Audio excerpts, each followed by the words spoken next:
Urdu English రాకపోతే అసెంబ్లీలో అడుగు పెట్టకూడదా? ఓ గిరిజన మంత్రికి ఇంత అవమానమా? మరి అక్బరుద్దీన్ కు తెలుగు వచ్చా? ఓవైసీకి కౌంటర్ ఇచ్చే కాంగ్రెస్ లీడరే లేడా?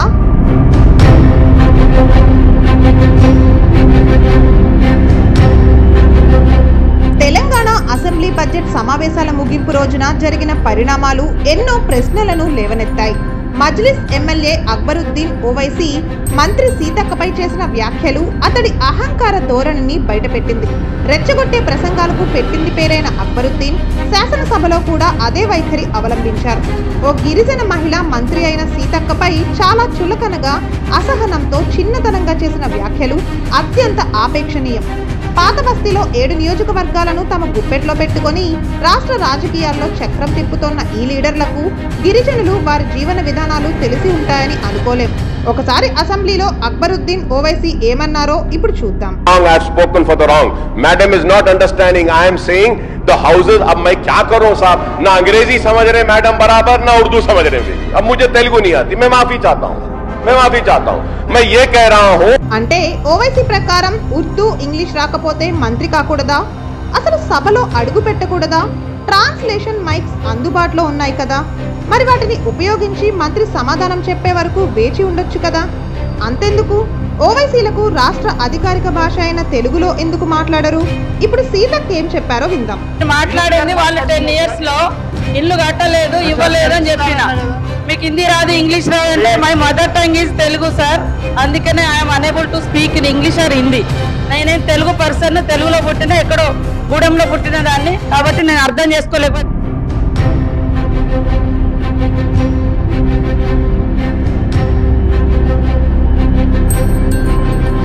ఎస్, ఓ గిరిజన మహిళ శాసనసభకు రావడం, మంత్రిగా బాధ్యతలు స్వీకరించడం, నిత్యం సవాళ్లను ఎదుర్కోవడం, ఇవన్నీ ఛాలెంజ్లే, ముళ్లదారులే. అలాంటి ఎన్నో కష్టాలను ఎదుర్కొని ఓ బాధ్యతాయుతమైన పదవిలో కొనసాగుతున్న ఆమెను పట్టుకొని ఉర్దూ ఇంగ్లీష్ భాష రాదా అనడం ఖచ్చితంగా అవమానించడమే. మరి తెలుగు మాట్లాడని ఓవైసీ అసెంబ్లీలో ఎలా ఉంటారు? సభా వ్యవహారాలతో పాటు మెజారిటీ సభ్యులు తెలుగులోనే మాట్లాడతారు. మరి ప్రజా సమస్యలు ఎలా అర్థం చేసుకుంటారు? ఇవన్నీ ప్రశ్నలే. కానీ ఇక్కడ అత్యంత దురదృష్టకరమైన విషయం ఏంటంటే సీతక్కకు మద్దతుగా ఏ ఒక్క కాంగ్రెస్ లీడరు మాట్లాడకపోవడమే.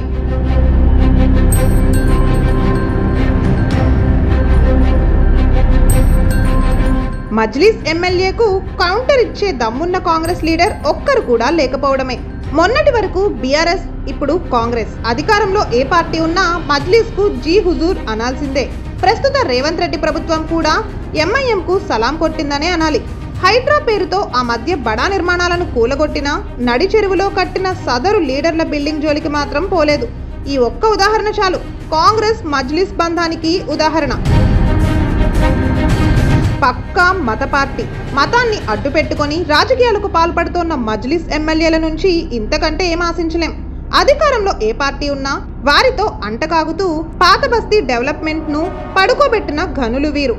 గత 40 ఏళ్ల నుంచి రాజకీయాలు చేస్తూ రికార్డులను బద్దలు కొడుతున్న ఈ ఓవైసీ బ్రదర్స్ ప్రజలకు చేసిన గొప్ప పనులను వేళ్ల మీద లెక్క పెట్టుకోవచ్చు. కానీ మైనార్టీల సంక్షేమం పేరుతో ఏటా 1000 కోట్ల బడ్జెట్ కేటాయింపులు జరుగుతున్నా క్షేత్రస్థాయిలో ఫలితాలు ఇవ్వకపోవడాన్ని బట్టి చూస్తే ఈ పాలకుల జవాబుదారీతనం ఎలా ఉందో అర్థం చేసుకోవచ్చు.